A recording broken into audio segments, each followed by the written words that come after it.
ndị akụkpọgo m anya Chineke. So today in Bayelsa, 2 Nigerian military personnel were seen fighting in public during Tulumbu visit in Bayelsa today. 2 Nigerian military personnel. Hey!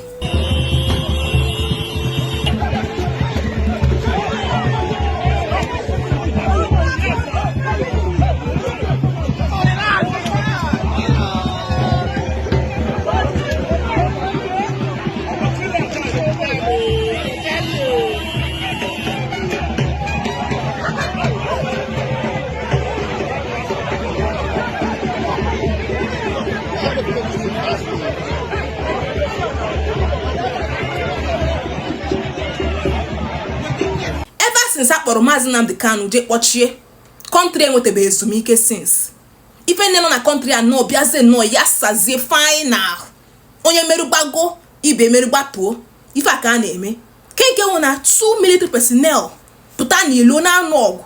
Maazị Nnamdi Kanu spirit ga-esika ọhamadike. Even in the military there's no unity. Military are supposed to be like brothers. Igosiki na country ayasago.